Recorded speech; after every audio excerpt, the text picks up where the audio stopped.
everyone, welcome back to another episode of Southern Dirt. My name is Summer and today I'll be taking you on a tour of my Central Florida Zone 9 garden. Today is November 25th, so I hope everyone has had a great Thanksgiving by the time I've uploaded this video. I wanted to give you an update of what I've been doing lately. I have been preparing and I recently had my first in-person garden tour and workshop. So I'm going to share a little bit about what I did here on my farm and garden and what we did in the workshop and let you guys know when our next one will be so you can join in on the fun as well. Towards the end of this video, I'm going to share with you how to enter to win the hot off the press Baker Creek seed catalog. You guys stick around and enjoy this video. If this is the first time you guys are joining me on my gardening channel, I wanted to welcome you. I have about 1,100 square feet of garden here on our back patio area, and I will be taking you up to our food forest and orchard later. But I do try to upload bi-weekly videos of how my garden is growing, the struggles that I'm going through, and different things that I am doing. Then hopes to help you grow better in Zone 9 in Central Florida. So over here I've got a bed of lettuce. I have Butter Crunch and then I have romaine. Those are my two personal favorites, and we have harvested a ton off of these. I actually just harvested the other day and recently fertilized yesterday. Try to fertilize every 2 weeks. Sometimes it doesn't always happen that way. You can fertilize once a week if you wanted to. It's just really hard for me to do that with such a big garden. So over here is Bok Choy, and this is the first time I've grown Bok Choy, but it will not be the last because look at how beautiful these guys are. I've already harvested a couple leaves off the side just to see how they tasted, and they're actually pretty darn good. So look at just the color of these. So these will actually grow into a nice head, and I'm sure you can just harvest off the edges and add them to salads if you wanted to. Over here I've got some kale growing. It's just a basic dinosaur kale. Over here I've got some mint and some thyme. It's doing good. Over in my strawberry tower, I've got a few flowers coming out. And let me show you. Look at this guy. Here's my first strawberry of the season. And I've got some lettuce down here at the bottom. Over in this bed, I have some carrots and some radishes growing. Some of my radishes are growing well, and some are just kind of shooting the tops up and just really stringy bottoms. They should be full growth at this point and all harvested from the time we've actually planted them, but I'm just gonna leave them in. I did fertilize. It's sometimes hard for me to fertilize radishes because I do have a granule type fertilizer and I hate for it to sit on top of the leaves, as some of it, as you can kind of see, I didn't rinse it off very well. But either way, whether they're stringy, big, or small, we still eat them the way they are. Over here I have some rattlesnake beans. And if you guys want to know any of the varieties or seed packets and brands that I use, you can go back to the original video for Zone 9. I'll link that in the description below. But look at these guys. I've never grown these kind of beans before. I was looking through the Baker Creek catalog and saw I wanted something different for beans, and those are certainly different. They're just beautiful. They give off these pretty purple flowers, and it is time to actually harvest these. I'll let you guys know how they taste. We have our shooting star eggplants. They give off these beautiful flowers. I just harvested a few of them. Let me see if I can find any small ones that are on here. I do have some pepper plants that are hidden behind here. I just kind of planted them too close together. But look at how pretty those flowers are. Oh, there it goes. So look at how pretty that is. Shooting star eggplants. They're super yummy. We like to fry them or put them in sauces. So that completes my smaller garden. And all my succulents over here. This is my little herb garden that's right by the door, so whenever I'm cooking I can quickly come out here and harvest my herbs. We've got basil, I've got some oregano, and then I have a regular oregano and some chive. I have to stop and show you this succulent plant. My husband bought this for me at a garden festival last year, and when he brought it home it was just honestly just this ugly bottom piece. It's almost been a year since we got this plant at a small stage. It's called a chick and hen, I believe. Anyways, it's been super fun just watching these guys open. My kids every day will come out here and just see if a new one's open. Just very, very beautiful. We're gonna head out to this side of the garden. Over here we've got some loofahs growing. There's one there, and look at how pretty these flowers are. I'm sure there's a bee right there. Let's see if I can get in there and show you guys. Look at that. They were just working away. In this row here I have what's called 1,000 head kale, and it has really taken off. I have yet to harvest any. We certainly can start harvesting at a small age. I like to just kind of wait till they get these big, nice leaves on them. So over here I've got some carrots growing. I've got 2 different varieties. I think I'm gonna check one out. The kids always beg to see how these guys are doing. Ah, look at that. Over here I've got some Kohlrabi growing that's doing really well. I do have a few little worm issues going on, but the good thing is the base of my plants are pretty good. Kohlrabi is such a neat plant to grow. Look at how pretty those guys are. You can get them in green color. I just like the purple because they're just so interesting to look at in the garden. Over here I've got my little sunflower patch.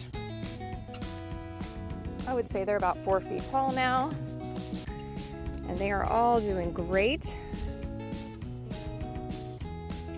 Our blueberry bushes are starting to flower for the 2nd time this year. We have blueberry bushes that wrap around our entire garden. Look at those pretty flowers. We have about 40 to 50 bushes that wrap our entire garden. Recently I have trimmed the bottom leaves off my squash and my tomato plants. It's very important to make sure you're trimming your plants to encourage growth and more blooms and more fruit. Also, it's important for the plants to have circulation, air circulation and proper flow. So I actually can take a few more leaves off the bottom here, but I'll show you a quick little video of me doing that.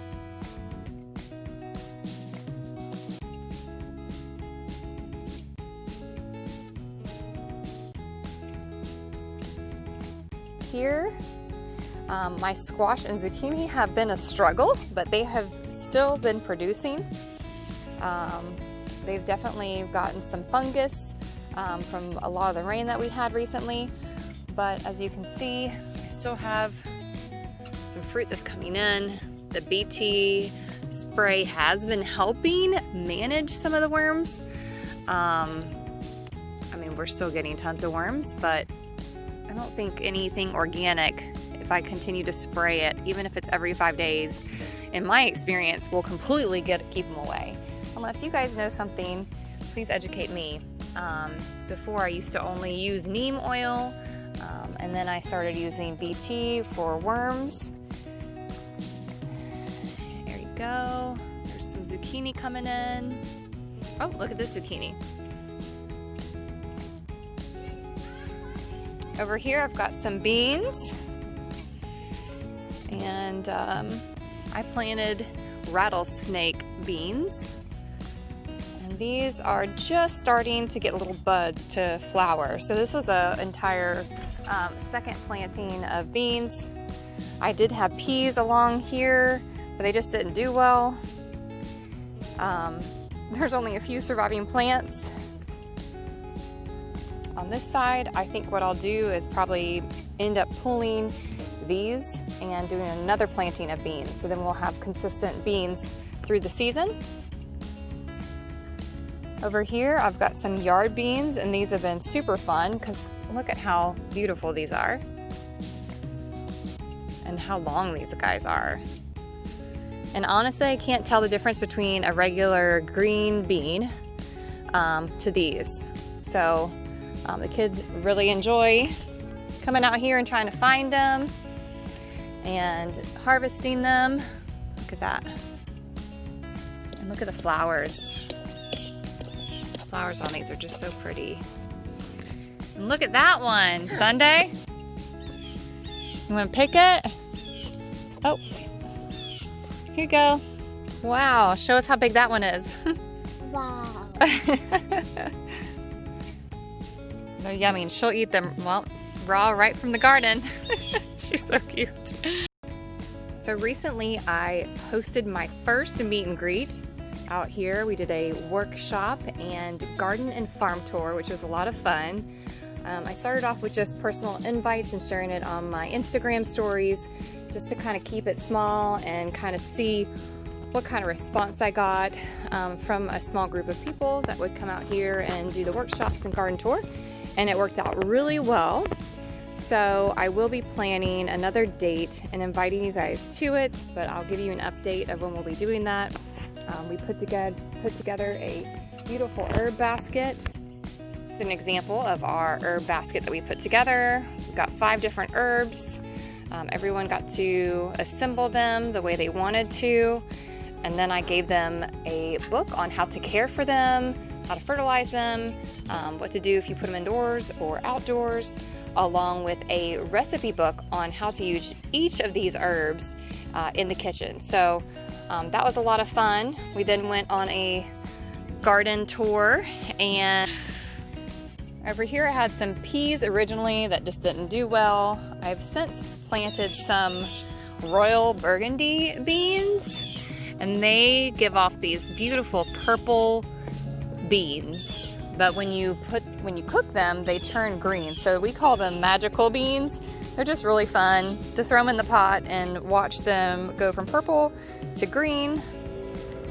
And the cabbage is doing really good. They're getting some nice heads. So odd how I planted all these cabbage in one row. They're all the same, and for some reason this guy is not getting anywhere. Some more zinnias. These are my favorite color from last season that I just saved the seeds and replanted them. And over here I have another block of tomato plants. These are all cherry or grape tomatoes, and they could use another trimming. You don't ever really want your tomato leaves to touch the ground. Over in this row, I have what's called a blue kale. It's like a dinosaur kale. But look at the color of it. It's so pretty. We've been harvesting these and mixing it in with our lettuce. What I have, it's called dazzling blue kale in this row, and then I have a regular dinosaur kale here. And honestly, I can't tell the difference between the taste of the two, but these have done really well. I've lost a few plants to bugs, and if you were wondering what all these little tiny sprigs are between my plants, those are onion bulbs. And every season I like to grow onion bulbs between all of my plants, mainly to keep the bugs at bay, because some bugs do not like the smell of onions. But they're also easier to plant between plants because they don't need a lot of space to grow. And we have them all along here. Last night I actually harvested the tops of them and put them in our soup. When they do take a long time to develop their bulb, but as they are developing, you can always use the tops. Over in this row, I decided to just plant an entire row of onions. I did have beets here. If you go back to some of my original videos, I did what's called a seed tape. I never have done a seed tape before, but I will never ever do it again. And we did 2 different varieties of beets seed tape. I've never been really good at growing beets, for some reason in our zone. And I thought, well, maybe if I did the seed tape, maybe it would be helpful. No, didn't. It was worse than what I've done before. So I came in here and replaced them with some broccoli that I had left over from my planting, and I left a few beets in here just to see what they would do. Over here on my rusty old headboard, I had some peas here, which they're not doing really well. And Sunday, you want to come pick some peas? Got some peas right over here you can eat. So most likely I'll pull those up after we do some harvesting. Yeah, that's chicken poo. But it's okay, you got your boots on. We'll most likely pull these and replace them with some beans. So here are some more of my zinnias. I think this one was just a volunteer and I allowed it to just come up. Same in here, I've got a zinnia growing in this pot that I did not plant. And over here we've got some purple cabbage, regular cabbage, and then I alternate through with the colors of the cabbage. And then I have some collard greens back here. Our rose bushes have been doing really good. Is it good? So I believe that completes the entire tour of my garden.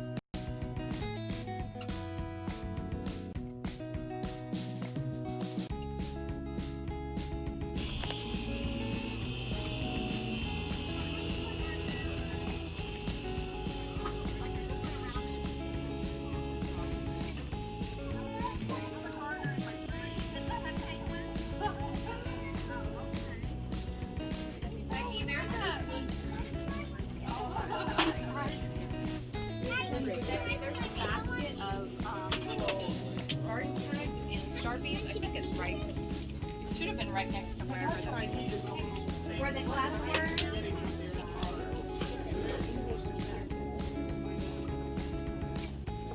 So your soil lines really should, like mine should come probably to the top line of the seed. Oh, because we had time to do it.